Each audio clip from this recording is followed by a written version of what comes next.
My name is Rina Hermkens, and I'm 50 years old.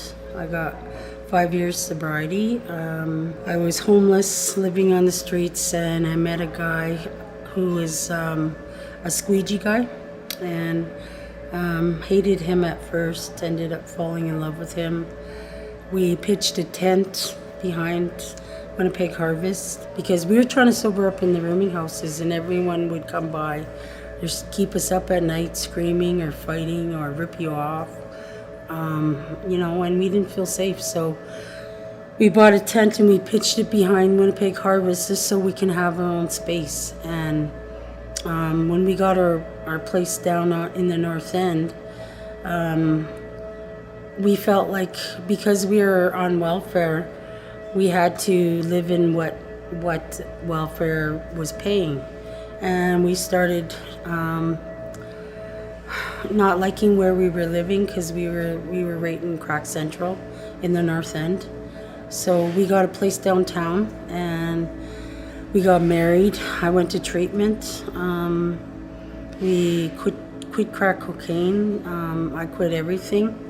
And 3 years ago, my husband had a massive heart attack and passed away. And before we got married, we got that place. And that place, we were renting the main floor, and we had roommates upstairs, or neighbors upstairs, and it was okay. But when my husband passed away, I struggled to keep that place, and that place is a big part of my sobriety. I think having a solid, safe home is important to sobriety, and being in poverty, I struggle to keep it. It's my worst nightmare. I'm on disability welfare, so it's hard to make ends meet.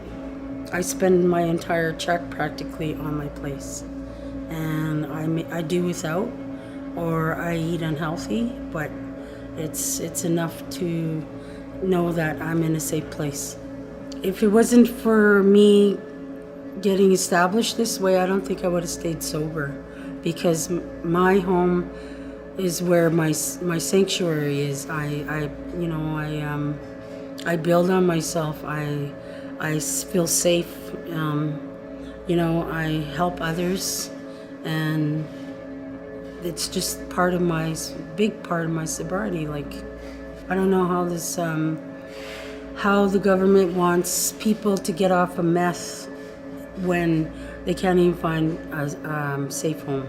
Incentive is very good with getting people, like when me and Drew were out in the field, we kept thinking, every time we got up, we wanted to go get a hit or a beer right away. That was our first thoughts. And when we were introduced to Winnipeg Harvest and we had a warm lunch, we started waking up saying, oh my God, I wonder what they're serving today. Our incentive, the incentive to eat every day. And, so that changed our whole outlook